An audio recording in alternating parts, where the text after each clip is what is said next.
को क्या पढ़ाएंगे जी। आप तनाव मुक्त रहिए, अपना पढ़ाइए। जी। इसलिए ये सबको हम लोग टेकअप करेंगे, इसलिए हम लोगों ने वेबसाइट 1 तारीख से खोला है। 15 तक मेरा अनुरोध है सब लोग। इसमें एक बहुत महत्वपूर्ण सवाल है। ये सवाल ये है कि जो पुरुष टीचर हैं 10 अनुमंडल वाला जो था, क्या उससे अब वो जो बैरियर है वो हम लोगों ने केवल अब तो हम लोग ने ये बैरियर वाला तो समाप्त कर दिया है। हम केवल अभी अभियावेदन मांगे हैं। अच्छा।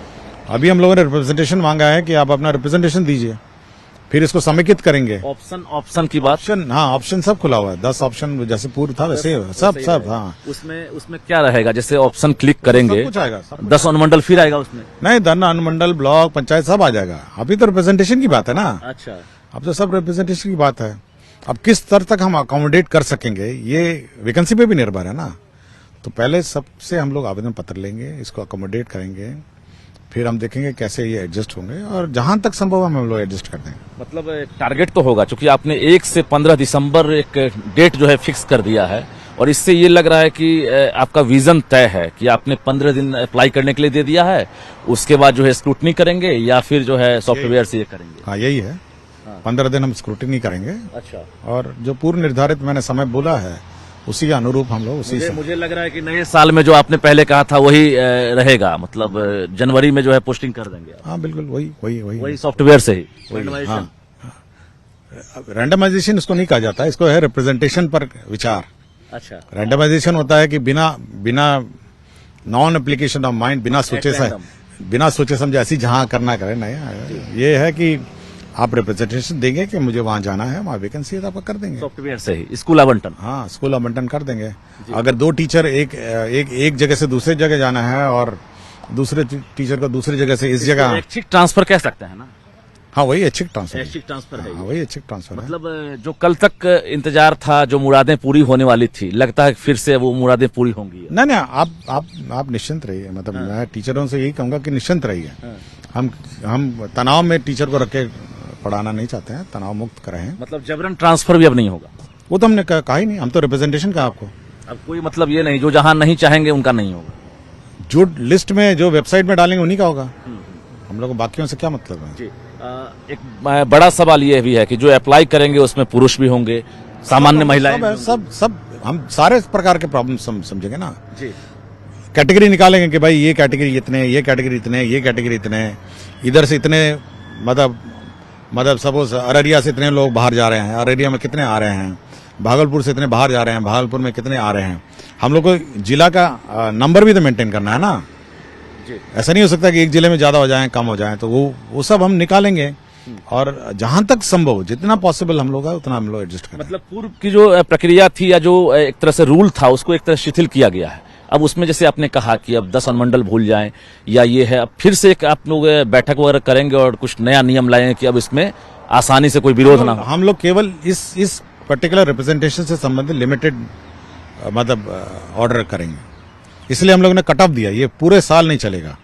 मतलब ये नहीं कि अब 1 तारीख से 15 तारीख के बाद फिर ये नहीं कहेंगे कि हमको 20 तारीख को फिर हमको कोई हो जाए जी। या मतलब ये पूरा साल ये मतलब ये प्रक्रिया नहीं कभी लिमिटेड है। भाई हमको 15 दिन दिए, आप अप्लाई कर दीजिए, हम आपका विचार कर देंगे। मतलब 2 लाख अगर अप्लाई कर दिए तो ये ना समझे कि 2 लाख का ही ट्रांसफर हो जाएगा, उसमें फिर आप सिलेक्ट करेंगे, ऐसा है? नहीं, हम लोग देखेंगे ना कि किसके, देखिए जरूरतमंद में आपको पहले भी हम लोग का कहा है। जो महिलाएं हैं, जो आपके बीमार हैं, विकलांग हैं, प्रायोरिटी तो वही हुआ ना। पति पत्नी को भी देंगे प्रायोरिटी? हाँ, पति पत्नी को भी देंगे, यही सब है। मतलब आप तो चाहते नहीं हो कि अब मामला जो है अब खुद मतलब अब कोई डेट एक्सटेंड हो और ये अब कहीं परेशानी में हो चुकी है, इसको सॉर्ट आउट कर ही देना है? हम लोग एक बार में सॉर्ट आउट कर देंगे इसका। दूसरा सवाल है कि एक बड़ा रिजल्ट आया है, 2 रिजल्ट आया है और कुछ और प्रक्रिया अभी चल रही है। TRE 3 का है, HM हेड टीचर का है। HM हेड टीचर का रिजल्ट आ गया है। काफी संख्या में नियोजित शिक्षकों ने अपनी जो प्रतिभा है उसे साबित किया है। उनकी पोस्टिंग की क्या तैयारी? कोई भी पोस्टिंग हम लोग इस महीने कर देंगे, मतलब दिसंबर में हम लोग कंप्लीट कर देंगे। अच्छा, काउंसलिंग कराएंगे? हाँ, काउंसलिंग करा के दिसंबर में हम लोग सब पोस्टिंग कर देंगे। BPSC में ज्यादा समस्या नहीं रहती है क्योंकि ऑलरेडी काफी स्क्रूटनी हो चुकी होती है, इसलिए दिसंबर महीने में हम लोग सब कर देंगे। इसी महीने में शेड्यूल जारी कर देंगे आप? हाँ। तो क्या लग रहा है उसकी प्रक्रिया क्या होगी? उसमें भी तो एक टेंशन होगा कि इसकी प्रक्रिया कैसे करेंगे पोस्टिंग हम लोग? ऐसा कोई नहीं है। अपने जिला में जाएंगे? अब एडवर्टाइजमेंट में बहुत स्पष्ट लिखा हुआ था। ऑप्शंस आपको देने थे, सब कुछ करना था। लेकिन फिर दूर वाला टेंशन वो तो रहेगा कि फिर आपको नहीं लगता। आपको नहीं लगता। अच्छा। और ये जो पोस्टिंग होगी कुल मिलाकर दिसंबर तक टारगेट है कि पोस्टिंग कर देंगे स्कूल में। +2 स्कूल आपका तो फुल फिल हो जाएगा HM का, वो जो खाली +2 भी हो जाएगा और प्राइमरी भी हो जाएगा। प्राइमरी केवल बीच वाला स्कूल पेंडिंग रह गया है, जिसको हम लोग भरेंगे। अच्छा, TRE 3 वाला जो रिजल्ट फेज वाइज आ रहा है, खासकर अगर 1 to 5 और 6 to 8 की बात करेंगे तो उसकी काउंसलिंग पहले करेंगे। अभी ये काउंसलिंग कंप्लीट करना ना, तो सक्षमता वाला काउंसलिंग भी अभी पूरा करना है। सक्षमता 2 का रिजल्ट भी आया है, तो इसका भी हम लोग कंप्लीट कर देंगे। अच्छा, तो ये जो अप्लाई होगा इसमें सक्षमता 2 वाले भी अप्लाई करेंगे इसमें?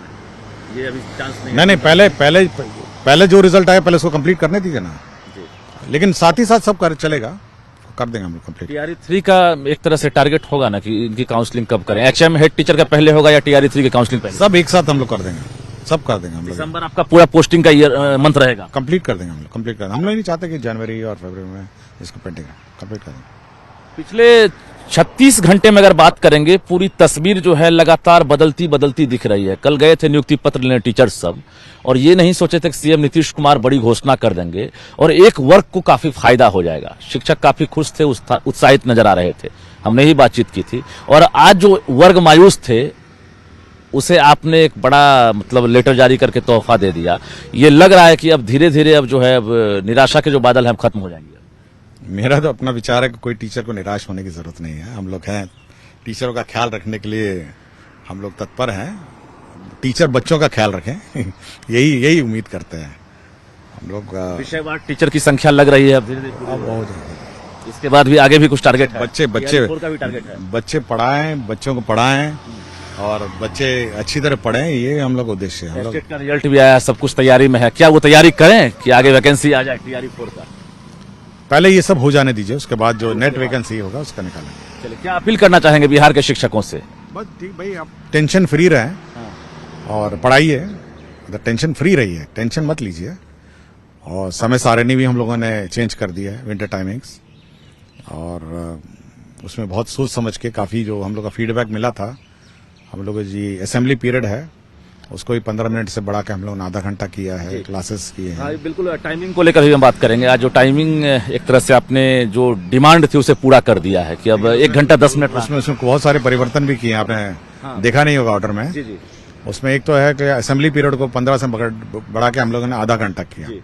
और हम क्षेत्र में जो गए थे 2-3, हम लोगों ने स्कूल में जो इंस्पेक्शन किया है, सभी हेडमास्टर का यह था कि टाइमिंग जो असेंबली है उसको बढ़ाया जाए, और विशेषकर असेंबली में जो यूनिफॉर्म का चेकिंग होता है या फिर नाखून है, सफाई है, और दुनिया भर का जो एक्टिविटीज होता है, न्यूज़पेपर पढ़ना और जंगन मन है और बाकी जो प्रार्थना है, ये सब के लिए समय नहीं रहता है, इसलिए 15 मिनट से बढ़ा के उसको आधा घंटा किया। ये सब ग्राउंड पर जाते हैं, उसके बाद आपको खुद फीडबैक मिल जाता होगा? हम लोग टीचर से स्वयं बात करते हैं, स्वयं फीडबैक लेते हैं, और हम लोग कोई वाया मीडिया नहीं है, और फोन पे भी आता है, टेलीफोन मोबाइल पे भी आ जाता है, तो बहुत सारे फीडबैक के सोर्सेस हैं। दूसरा, हम लोगों ने, आपने देखा नहीं होगा, एक दक्ष के लिए हम लोगों ने अलग क्लास रखी थी, और वो लेट हो रही थी, और दक्ष उतना हम लोग का मतलब जो बच्चे कमजोर थे उनकी पढ़ाई उतनी तक हो नहीं पा रही थी। जो एक्स्ट्रा क्लास थे, बच्चे भाग जाते थे स्कूल से, तो ये नोटिस किया गया कि टीचर तो बैठे रहते हैं, बच्चे भाग जाते हैं, तो जो कमजोर बच्चे हैं वो क्लास के प्रथम 2 पंक्तियों में बैठेंगे, रो नंबर 1, रो नंबर 2 पे, और उसके पीछे फिर बाकी बच्चे बैठेंगे। शनिवार को क्या रहेगा? शनिवार को वही बैगलेस डे है, बहुत सारे एजेंडा है। हाफ डे रहेगा, फुल डे? नहीं, फुल डे है, फुल डे है, क्योंकि हम लोगों ने बहुत टाइमिंग काटा है ना, RT का भी नॉर्म्स है। जी। और साथ ही साथ अगर कोर्स पूरा करना होगा तो आपको सैटरडे को कोर्स पूरा करना होगा। अब लग रहा है कि सारी समस्या लगभग सॉल्व होती जाए। नहीं, समस्या तो हमेशा कोई नहीं, हम कभी समस्या नहीं रही, हम लोग तो सॉल्व करते ही रहे हैं, कोई समस्या नहीं रही है। मतलब नए साल में नई खुशियां शिक्षकों को मिलेगी, नए स्कूल में जाएंगे, ऐसा लग रहा है। पहले भी खुश थे, ऐसा कौन से है। चलिए, बहुत बहुत धन्यवाद। हमारे साथ शिक्षा विभाग के ACS डॉक्टर S सिद्धार्थ थे, जो महत्वपूर्ण जानकारियां दे रहे थे, विस्तार से जानकारियां दे रहे थे। यानी प्रक्रिया जरूर बदली है लेकिन टारगेट वही है, टारगेट नहीं बदला है। एसीएस ने खुद कहा है कि जो अप्लाई करने की प्रक्रिया है, यानी 1 दिसंबर से लेकर 15 दिसंबर तक जो भी शिक्षक चाहेंगे, जिन्हें जरूरत है वे अप्लाई करेंगे और जनवरी में शिक्षा विभाग उनकी पोस्टिंग करेगा, यानी जो ट्रांसफर चाहते हैं उसके लिए आवेदन करेंगे और 15 दिन शिक्षा विभाग स्क्रूटनी करने में लगाएगा कि आखिर जिन्हें जरूरत है, जिन्होंने अप्लाई किया है, क्या वो एक्चुअल अप्लाई है, उन्हें जरूरत है। उसके बाद सॉफ्टवेयर के जरिए स्कूल आवंटन किए जाएंगे और निश्चित रूप से जिस बात को लेकर टेंशन में शिक्षक थे, वो टेंशन धीरे धीरे अब दूर होता हुआ नजर आ रहा है। कैमरामैन अमित के साथ रजनीश कुमार, न्यूज 18।